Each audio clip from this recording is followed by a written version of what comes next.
21 апрель. Радикалдуу сүйүүнүн ачкычы. Мен үчүн кордук көрсөңөр, мен үчүн куугунтукталсаңар, мен үчүн жалган жалаага калсаңар бактылуусуңар. Кубанып шаттангыла, анткени асмандагы сыйлыгыңар чоң. Силерден мурунку пайгамбарларды да ушинтип куугунтукташкан. Матай 5 бөлүм 11-12 аяттар. Матай 5 бөлүм 44 аяттагы душмандарыбызды сүйүү жөнүндөгү сөздү айтып жатып, берген суроолорумдун бири бул. Силердикин уурдап, анан өлтүргүсү келген адамдарды кантип сүйө аласыңар? Муну кантип кылсак болот? Мындай сүйүүнүн күчү кайдан келет? Биз жашап жаткан дүйнөдө бул кандай гана таң калыштуу экенин ойлоп көрүңүз. Машаяктын күчүн жана чындыгын мындан башка нерсе көрсөтө алабы? Ушул эле бөлүмдүн башында Матай 5 бөлүм 44 аятта айтылган ушул радикалдуу, жан аябаган сүйүүнүн ачкычын Ыйса берет деп ишенем. Матай 5 бөлүм 11-12 аяттарда ал дагы бир жолу куугунтук жөнүндө сөз кылат. Ал Матай 5 бөлүм 44 аятта душмандарыңарды сүйгүлө жана силерди куугунтуктагандар үчүн сыйынгыла деп айткан.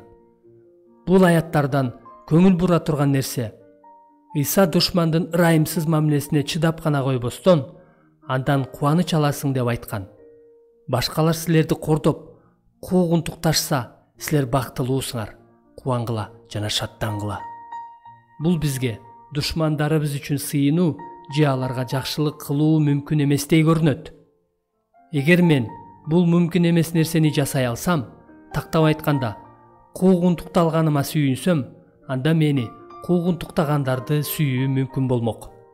Эгер адилетсиздиктин, кайгынын, жоготуунун жана коркунучтун арасынан кубанычтын керемети орун алса, анда күнөөкөрлөрдү сүйүү керемети дагы болушу мүмкүн.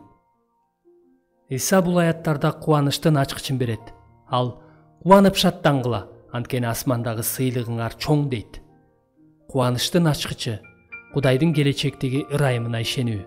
Башкача айтканда, Кудай сиз үчүн убада кылган нерселердин баарына ыраазы болуу. Ал кубангыла, анткени асмандагы сыйлыгыңар чоң дейт. Куугунтук учурундагы кубанычыбыз ушул коркунучтан бошоткон жана сүйүү эркиндигине жол ачкан асман кубанычы. Ошентип, бул кубаныч душмандарыбыз куугунтуктаганда аларды сүйүүгө күч берет. Эгер бул чын болсо, анда сүйүү осуяты бизди Кудай жер бетиндеги нерселерге эмес, асмандагы нерселерге, Кудай биз үчүн убада кылган нерселерге көңүл бурушубузга үндөйт. Колосалыктар 3:2.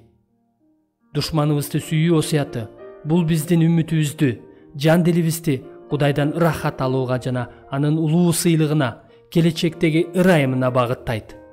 Радикалдуу сүйүүнүн ачкычы келечектеги ырайымга болгон ишеним. Биз кыйналып жатканыбызда Кудайга болгон сүйүү жашоодон артык деп ишенишибиз керек. Забур 62:4. Душманыңызды сүйгөнүңүз асманга сыйлык алып келбейт. Асмандагы сыйлыкты баалоо душманыңызды сүйүүгө мүмкүндүк берет.